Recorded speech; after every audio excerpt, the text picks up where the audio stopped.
Abran sus Biblias, por favor, en el Evangelio según San Juan, capítulo 8. Si de repente ven que se me complican las cosas, déjenme decirles que en la mañana tuve que salir urgentemente al doctor, y ya me dieron medicamento por cuestión de mi problema de presión arterial. He batallado en los últimos días con relación a eso. He tenido algunos derrames oculares como consecuencia de lo mismo, pero esperemos que en el Señor podamos terminar bien la predicación de este día, de esta tarde. Hemos atravesado una semana muy especial con el tema de Prisi. Dios fue y es magistral en la forma como Él obra, y como Él de alguna manera prepara el corazón del creyente para ir enfrentando cada día en el hecho de confiar y de creer en Él. Tiempo atrás ustedes saben que me habían ofrendado la mitad de un vehículo, X vehículo, y lo puse en venta, y estuvo bastante tiempo en venta y no salió, no se vendió. Y decía, bueno, pues está bien, si no se vende, Dios sabe por qué, porque pues sí es necesario tener un vehículo más chico con todos los gastos propios de la gasolina el día de hoy, ¿verdad? Entonces, y ahí estuvo dos días antes de llevar a Prisi al médico para que la operaran de emergencia. Viene un hermano y me comparte que está queriendo comprar un vehículo. Entonces, bueno, ya arreglamos y dice, te lo puedo dar en pagos. Yo pensé, pues, pagos de 2,000 pesos al mes. No, te lo puedo dar en pagos. Entonces me dio un adelanto y ya el vehículo se lo entregué desde ese tiempo. Y a la siguiente noche, Priscila nos despierta en la madrugada con un dolor muy agudo en el vientre, y la llevo al Seguro Social porque en teoría hasta ese día yo sabía que tenía Seguro Social, porque algunas cosas, algunos estudios propiamente se los habíamos hecho a través del Seguro Social. Entonces llegamos como tipo 12:30, 1 de la madrugada al hospital allá en Tlajomulco, y ya para meterla y que le hicieran algo, la canalizaran cuando menos, y dice, no señor, no tiene seguro. Entonces ya el seguro de su muchacha se terminó. Bueno, pues entonces, ¿qué hacemos ahorita? ¿No?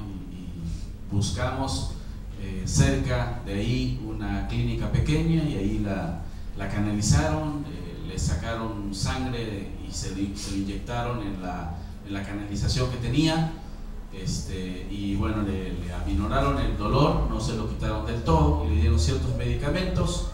Bueno, para no ser larga la película, pues al día siguiente ya la tuvimos que internar a las 8 de la mañana porque a las 10 la operaban. Entonces, Dios fue tan bueno que del dinero, y es tan bueno que del dinero que se había dado del anticipo del vehículo, casi cubrió todos los gastos propios de la operación. Ahora Prisi va recuperándose con los dolores propios de postoperatorios y los tratamientos, pero toda esa situación a lo mejor es la que ha generado un poquitito de presión en nuestro entorno, pero estamos en medicamentos, estamos con medicinas para ver que el Señor nos ayude a salir de esto. Así que si a mitad de la predicación digo ya no puedo, a ver quién me ayuda para terminar. Juan capítulo 8, por favor, acompáñenme. Juan 8. Y vamos a leer desde el versículo 28 en adelante. Dice el Señor: les dijo pues Jesús: cuando hayáis levantado al Hijo del Hombre, entonces conoceréis que yo soy, y que nada hago por mí mismo, sino según me enseñó el Padre, así hablo. Porque el que me envió conmigo está, no me ha dejado solo el Padre, porque yo hago siempre lo que le agrada. Hablando él estas cosas, muchos creyeron en él. Dijo entonces Jesús a los judíos que habían creído en él: si vosotros permaneciereis en mi palabra, seréis verdaderamente mis discípulos. Conoceréis la verdad, y la verdad os hará libres. Les respondieron: linaje de Abraham somos, y jamás hemos sido esclavos de nadie. ¿Cómo dices tú, seréis libres?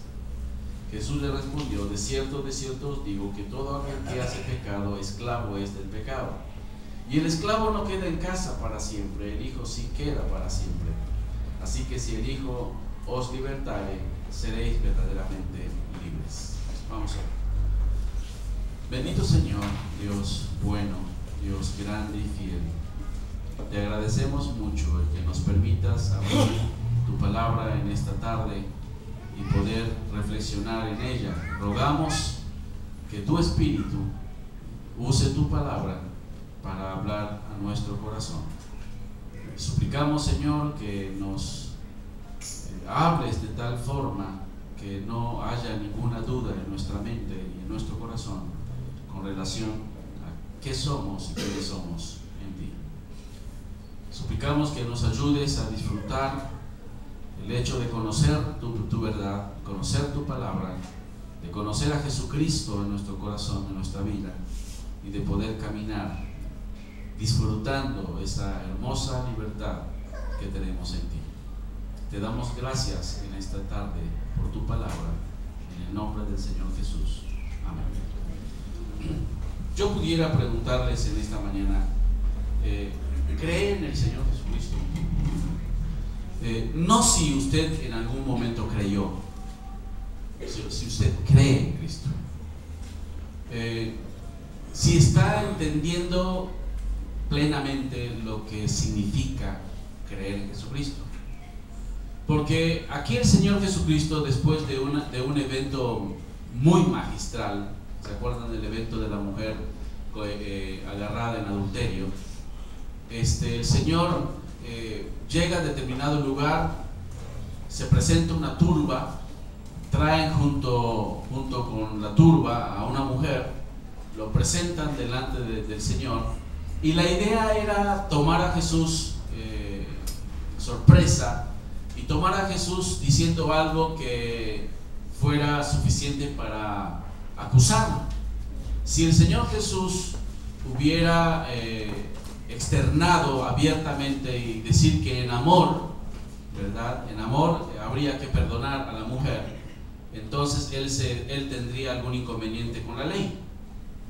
Y si él tajantemente hubiera dicho tal mujer merece ser apedreada, entonces él había hablado de amor y de misericordia y de la gracia de Dios en el libro de San Juan. Entonces él se metería en un dilema, si contestara no o si contestara sí. Y él de una manera magistral cita aquella famosa frase: si alguno está libre de culpa, arroje la primera piedra.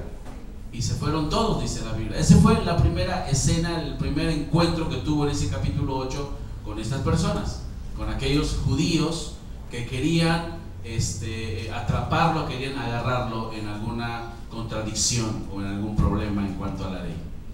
Más adelante, si ustedes me acompañan, en el verso 12 dice: y otra vez Jesús les habló diciendo: yo soy la luz del mundo, el que me sigue no andará en tinieblas, sino que tendrá la luz de la vida. Y empieza un sermón en este capítulo 12.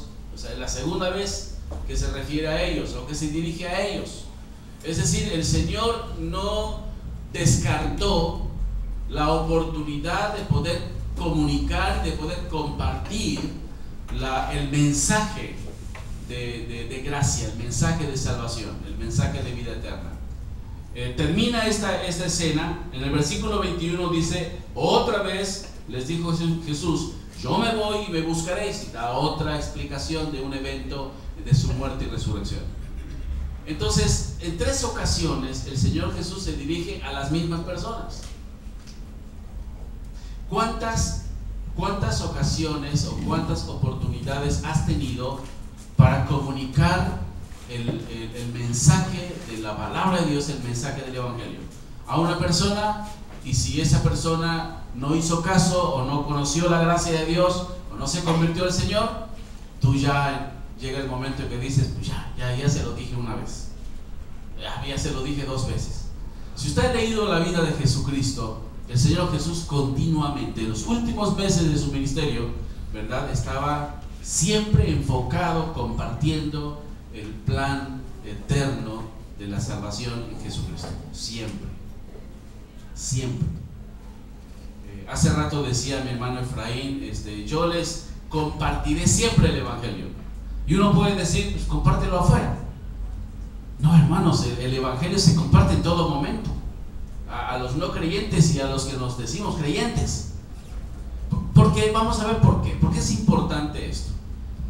Hoy día definitivamente es necesario, ¿verdad?, que el Evangelio sea muy claro al corazón y a la mente de las personas, para que el corazón y la mente de las personas, siendo refrescados con el mensaje del Evangelio de salvación, puedan valorar o podamos valorar y podamos disfrutar, para los que somos creyentes, ¿verdad?, esa libertad que tenemos en Jesucristo, y que no exista nada, absolutamente nada, que nos saque de esa verdad maravillosa de lo que nosotros somos en Jesucristo.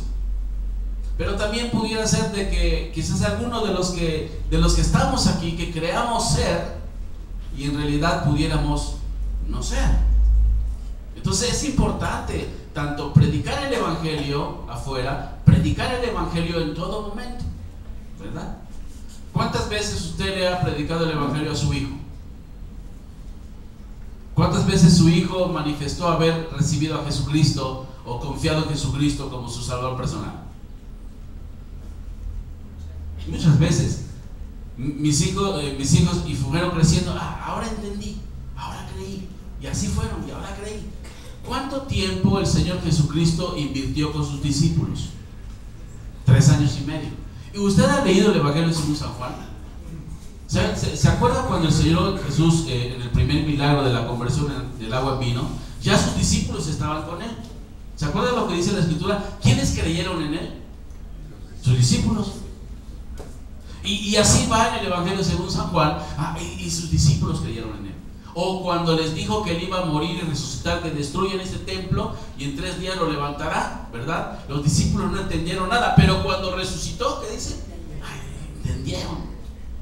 Ahora, vamos a darnos cuenta de algo muy interesante. El resultado de estas 3 pláticas que tuvo Jesús con estos hombres desarrolló en ellos algo que quizás nosotros pudiéramos pensar, sí, se convirtieron al Señor. ¿Qué dice el versículo 30? ¿Qué dice? Dijo entonces Jesús a los judíos. 8:30. Sí, muchos creyeron en él, ¿no? ¿Quiénes eran muchos? Aquí, ¿a quiénes se referían? A los judíos. Dice, muchos creyeron en él. ¿De acuerdo? Ahora acompáñenme al versículo 45.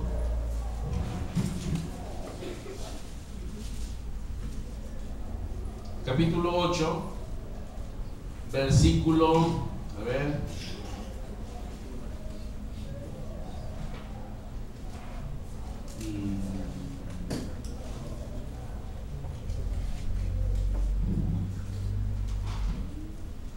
hay un pasaje donde el Señor Jesús dice: vosotros queréis matarme porque mi palabra no haya cabida en ustedes.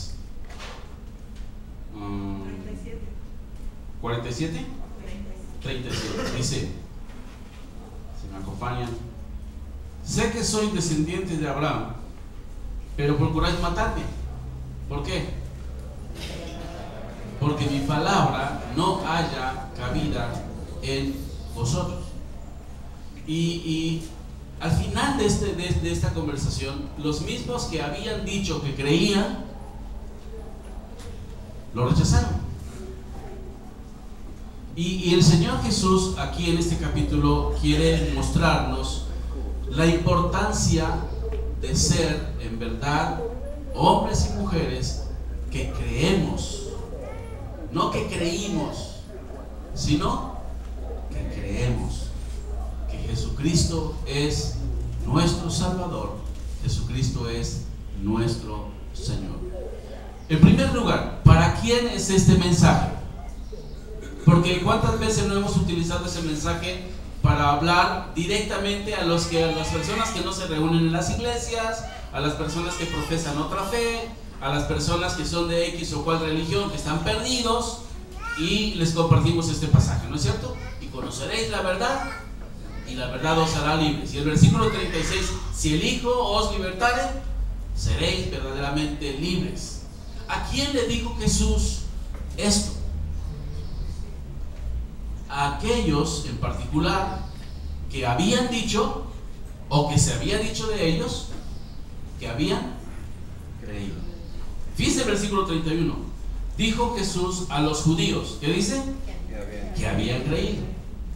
O sea, lo que el Señor va a decir en esos versículos del 31 en adelante, iba dirigido particularmente a aquellos judíos que habían profesado, que habían creído. Pregunto yo, ¿qué habían creído?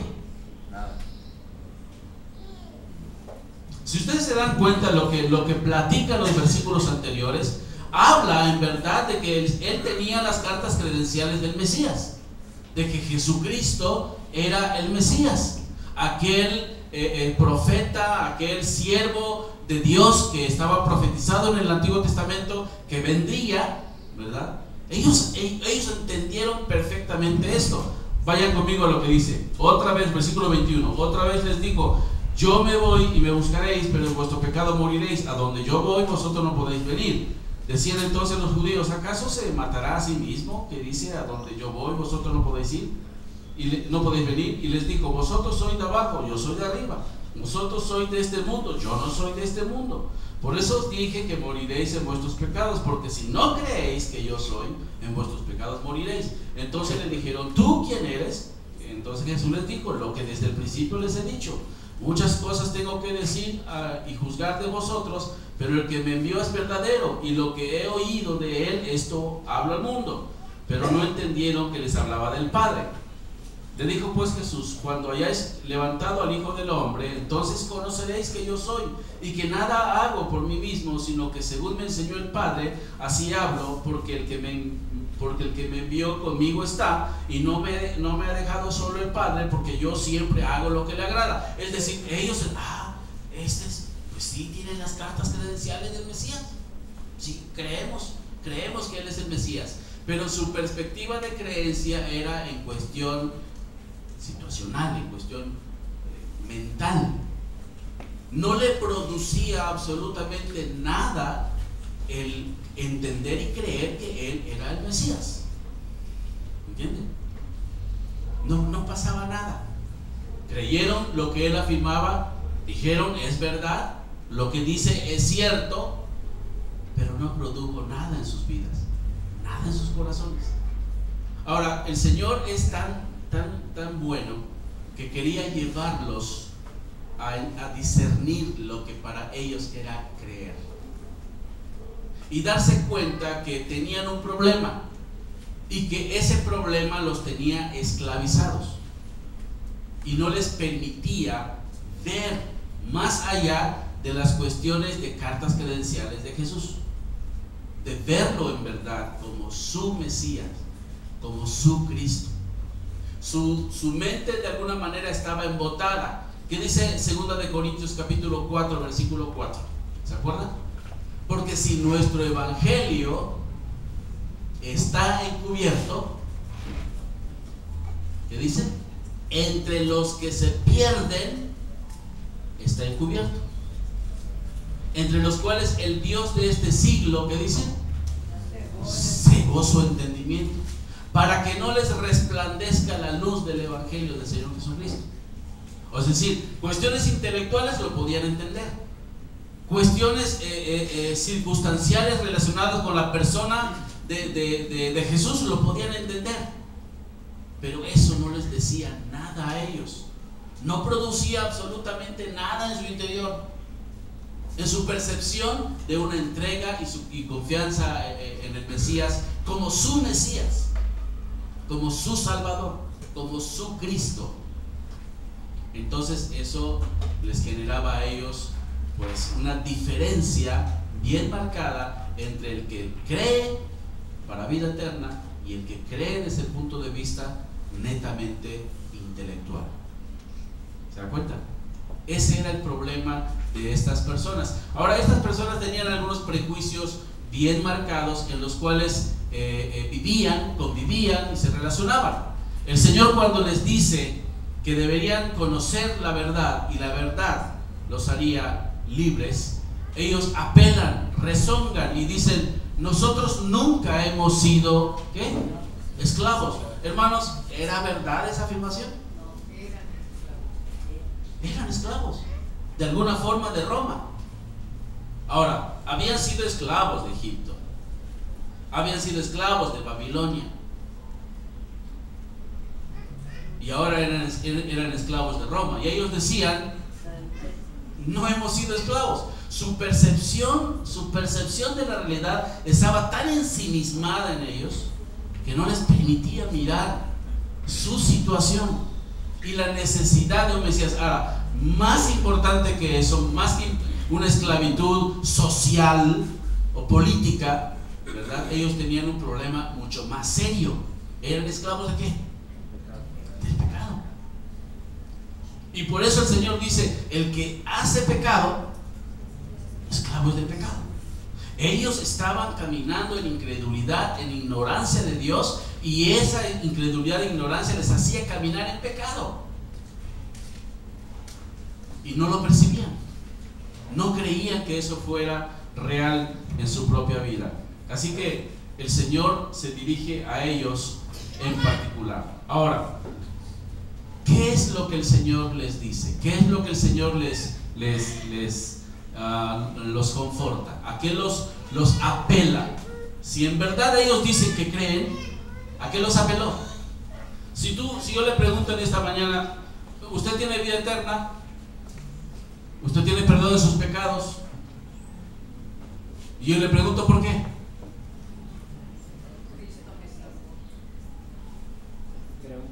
Creo en Cristo. ¿Qué creemos en Cristo? O sea, el Señor, nuestro pecado es tan grande y tan vil que tenemos que ver que solamente su muerte y su resurrección en la cruz del Calvario, su muerte y su resurrección al tercer día, hace posible que nosotros podamos ser reconciliados con Dios. Y ante eso nosotros tendríamos que rendirnos. Ante eso nosotros tendríamos que humillarnos y reconocer que Él en verdad dio su vida para salvar la mía y la suya.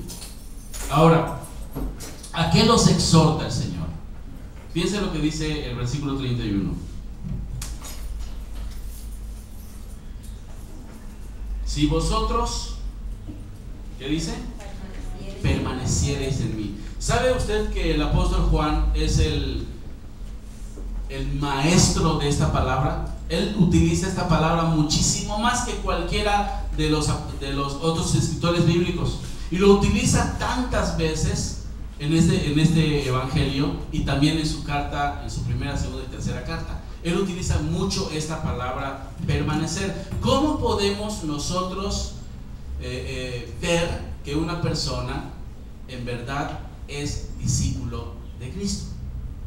Porque a veces se comete mucho el error de algunas personas que pueden decir: bueno, es que una cosa es ser hijo de Dios y otra cosa es ser discípulo. Ah, caray, ¿cómo está eso? Sí, es que primero uno tiene que ser hijo de Dios y después tiene que ser discípulo. ¿Ustedes creen que Jesús utilizó eso? Cuando Él dijo hijo, discípulo, ¿a qué se refería? A creyente. No es que primero eres creyente y después eres discípulo. Después de 5 cursos de discipulado, ya eres discípulo. No, el Señor dice, ustedes, si permanecen en mi palabra, son mis discípulos. Y es interesante que está en tiempo presente. Son. ¿Y quién los hará perseverar en el camino? El Señor. Sí, pero Él les dice, si ustedes perseveran. La palabra perseverar me llama mucho la atención. Se traduce en las escrituras como hacer escala, como morar, como posar, quedarse, retener y vivir. Dice, ustedes si perseveran en mi palabra, si se quedan en mi palabra, si moran en mi palabra. Me llamó mucho la atención algunas definiciones que puso el hermano John Piper en cuanto a la palabra permanecer en la palabra. Dice así: permanecer significa no dejar de ser persuadidos por su verdad, no dejar de ser persuadidos de su verdad o por su verdad, y significa nunca elevar alguna otra verdad por encima de ella. Perseverar en la palabra significa no dejar de sentirnos atraídos por su belleza y su valor, y nunca mirar a algo más hermoso o más valioso o más atractivo que la palabra del Señor y al Señor mismo que ella revela, que en ella se revela.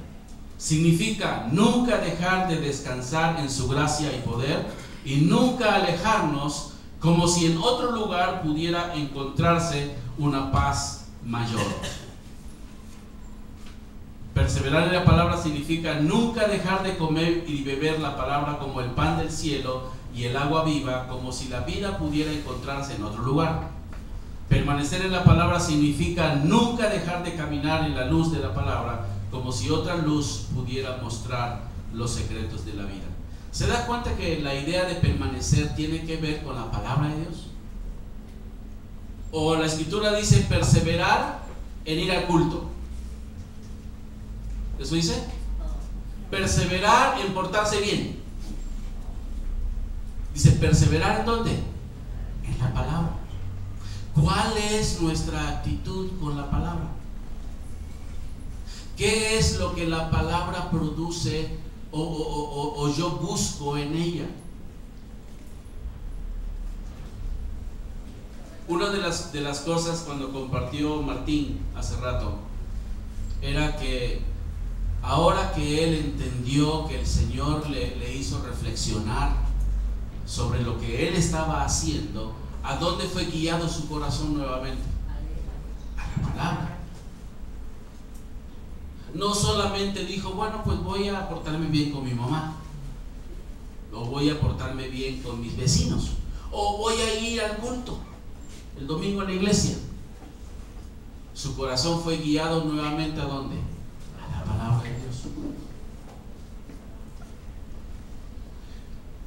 Si vosotros permanecéis en mi palabra, en mi palabra.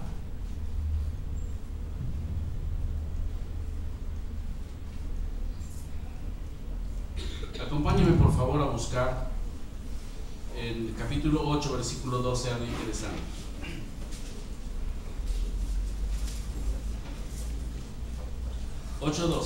Alguien que le dé lectura, por favor. Otra vez Jesús les habló diciendo: yo soy la luz del mundo. El que me sigue no andará en tinieblas, sino que tendrá la luz de la vida. Ok. No andará en tinieblas, sino que tendrá la luz de la vida. Evidentemente la vida, que es Dios, permeará la vida del creyente, permeará su corazón, su andar empezará a reflejar el carácter de ¿quién? De Dios. Dios empieza a guiar su vida de tal manera que su conducta empieza a reflejar la persona del Señor. Dice, si ustedes permanecen en mi palabra, sois.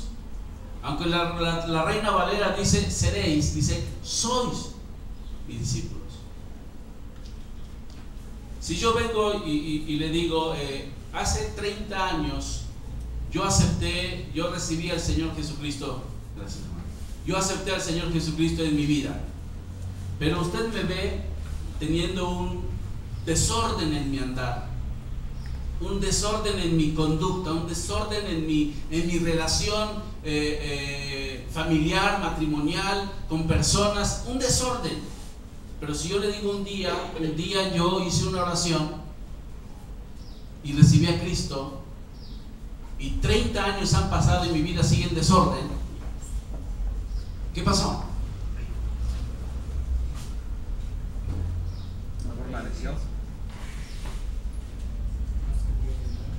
Dios quiere que yo esté permaneciendo, y Él me instruye para que yo permanezca ¿en dónde? En su palabra. O sea, si ustedes permanecen en mi palabra, seréis verdaderamente, o sois verdaderamente mis discípulos, y conoceréis la verdad, y la verdad os hará libres. Así que la evidencia para permanecer en la palabra del Señor, o ser discípulo de Jesucristo amando la palabra de Dios, es lo que Él nos desafía a cada uno de nosotros. Ahora, en el versículo 31 dice: vosotros permanecéis en mi palabra, seréis verdaderamente mis discípulos. La palabra verdaderamente es una palabra muy interesante. Se puede traducir en ocasiones ser reales. Ser reales. ¿Le gusta lo falso a usted? A nadie nos gusta lo falso, aunque nos cuesta menos lo falso, ¿no? Pero ser reales, todos anhelamos ser reales. ¿Te gustaría casarte con una persona que no te ama pero dice que te ama? ¿Te gustaría convivir en tu relación personal con alguien que te ama pero en realidad no es así? ¿Para qué no? Ser reales. En pocas palabras, lo que el Señor Jesucristo dice aquí es que hay creyentes, hay personas que dicen ser creyentes y son realmente lo que dicen ser, y hay personas que podemos decir que somos creyentes y no ser real lo que nosotros estamos diciendo. Con justa razón, Santiago podía decir así: ¿tú crees que Dios es uno? Bien haces. También los demonios creen y tiemblan. La fe sin obras es muerte en sí misma, no tiene esencia. ¿Cómo usted mostraría la fe en Cristo? A ver, dígame, ¿cómo mostraría la fe en Cristo? Bueno, alguna pregunta. ¿Cómo mostraría la fe en Cristo? Me pongo a testificar. Creyendo su palabra. Creyendo su palabra. Muchas veces decimos, yo manifiesto mi fe en Cristo porque no falto el culto de la iglesia, el domingo en la iglesia. Manifiesto mi fe en Cristo porque hago tal o cual cosa en beneficio limpio la iglesia, podo el pasto. ¿Es una evidencia de que somos creyentes propiamente? No. Guardar su mandamiento. ¿Cuál? La Escritura dice: si ustedes permanecen en mi palabra, son verdaderamente mis discípulos. Son. Amar a los enemigos.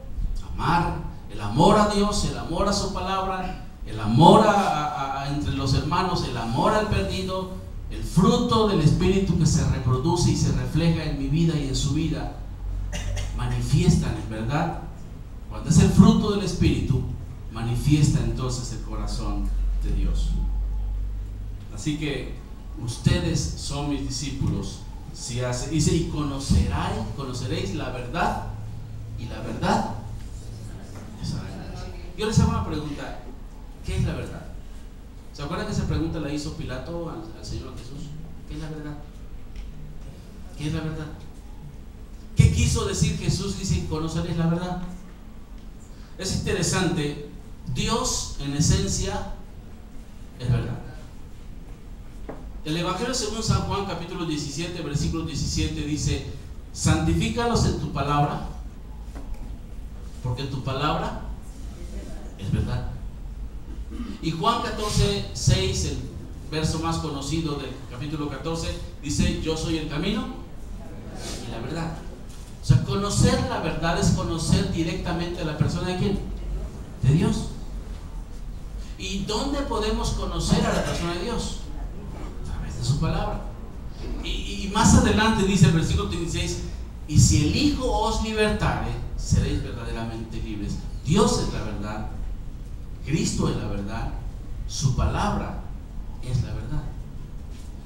Y el ser humano, hombre y mujer, que ha descubierto a Dios a través de la palabra de Dios, no tiene dudas de que está en el camino correcto. Conoceréis la verdad y la verdad os hará libres. ¿Cuántas personas no vivieron, como mencionábamos hace 15 días, con angustia en su corazón para preguntarse si en verdad son o no son hijos de Dios? ¿Cuántas veces no hay dudas, luchas en el alma de que ¿seré que soy hijo de Dios? Es que no estoy haciendo lo que debo de hacer, es que no hago las suficientes obras para saber si soy o no soy. ¿Será que Dios se complació de mí? ¿Será que realmente estoy haciendo lo suficiente para agradar a su corazón? Lo único que hizo posible que el corazón del Señor fuera agradado fue la muerte de su amado Hijo en la cruz del Calvario. Y esa muerte en la cruz del Calvario sí satisfizo la demanda por el pecado. No las buenas obras, no las buenas acciones.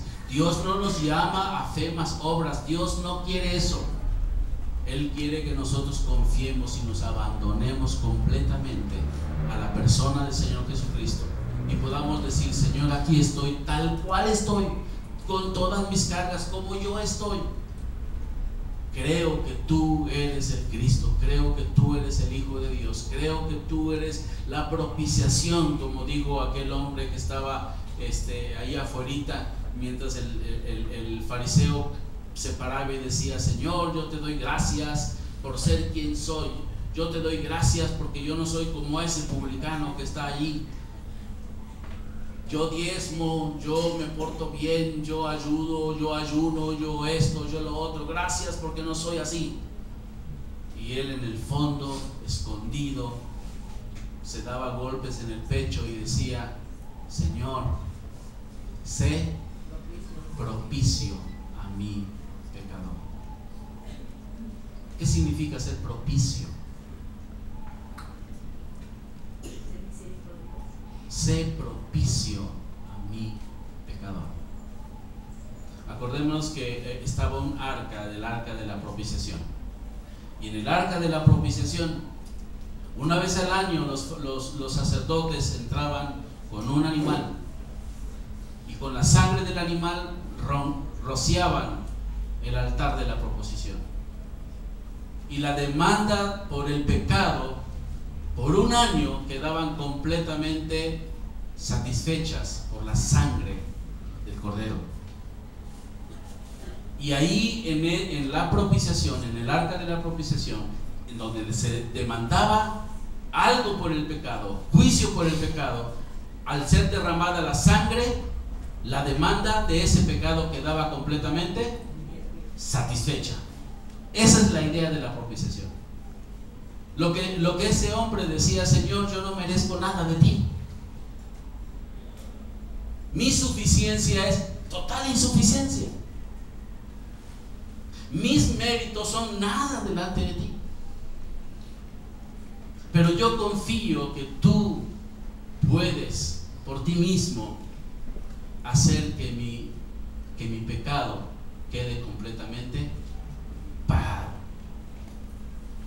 Sé propicio, es decir, cumple en ti mismo las demandas de mi propio pecado, porque yo no puedo. Abandonarse al Señor, abandonarse a su sacrificio. Y cuando un creyente, una persona va y se abandona al Señor Jesucristo, no a lo que Él hizo, no a lo que puede hacer, no a lo que la gente le gustaría que Él pudiera hacer, sino abandonarse al Señor y creer y confiar en el Señor y aceptar que su muerte en la cruz del Calvario es único y suficiente para limpiar y perdonar y lavar el corazón más sucio por el pecado que podamos tener. Señor, sé propicio a mí. Yo no sé si usted ha llegado en su corazón al punto tal de verse tan, pero tan necesitado de Dios, que solamente mirando la cruz de Cristo y su muerte en esa cruz del Calvario hizo posible que usted pueda tener la oportunidad de estar delante de la presencia de Dios. Y aún después de haber tomado la decisión o el paso de fe de entregar el corazón y la fe en el Señor Jesucristo, no piense que usted va a hacer cosas para añadir a lo que Jesucristo ya hizo. Es imposible. Es imposible. Más justos no podemos ser, sino solamente en Cristo. En Cristo somos perfectos, perfectos en Él. ¿Y qué hace la persona que ha admitido una situación, una realidad de su vida así, cuando le entrega su fe y su confianza a Jesucristo? ¿Qué hace? Camina y persevera amando, ¿qué cosa? La palabra de Dios. Una de las primeras cosas que el creyente en Jesucristo evidencia es que empieza a amar y deleitar su vida, su corazón con la palabra de Dios. Y que sin ella está completamente necesitado. Es ella, es la palabra de Dios, es la voz de Dios que nutre y deleita el corazón. En ella podemos encontrar el gozo total de nuestra alma. Así que, ¿qué es creer para usted?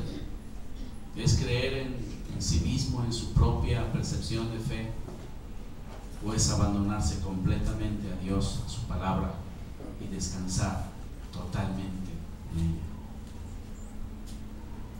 Si vosotros permaneciereis en mi palabra, sois o seréis verdaderamente mis discípulos.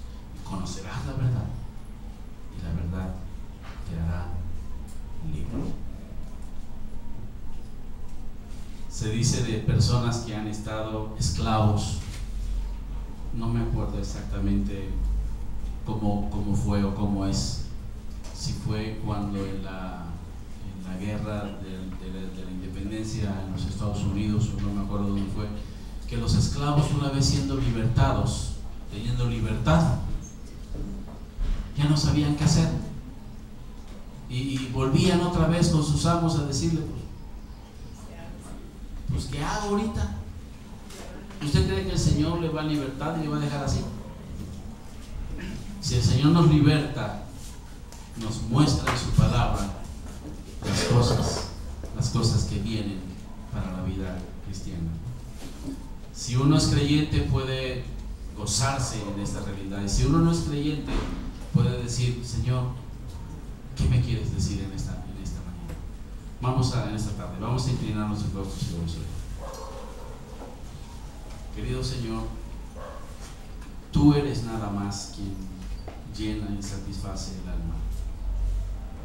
Todo a nuestro alrededor puede tornarse gris, pero solo tú satisfaces plenamente el alma sedienta. Te agradecemos, Señor, porque la fe en Cristo, la fe cristiana, está fundamentada sobre algo sumamente sólido que es tu palabra. Y a través de ella nos alimentas, porque ella es nuestra lámpara, porque ella es más dulce que la miel. Te damos gracias porque día tras día tú nos confrontas con ella y nos animas con ella y nos alientas con ella. Y cuando escondes tu rostro de nosotros, dice el salmista, nosotros nos turbamos. Te necesitamos cada día de nuestra vida para que transformes y moldees nuestro carácter. No podemos cambiar por nosotros mismos. Te necesitamos a ti, necesitamos la luz de tu palabra, Señor.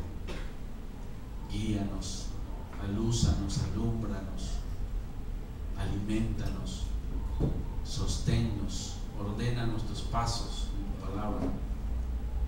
La necesitamos para nuestro andar diario. Saber cómo relacionarnos con las personas, con nuestras familias, con nuestras esposas, con nuestros hijos, en nuestro trabajo, en la escuela, donde estemos, Señor. Necesitamos la luz tuya. Pedimos tu dirección y tu ayuda, Señor.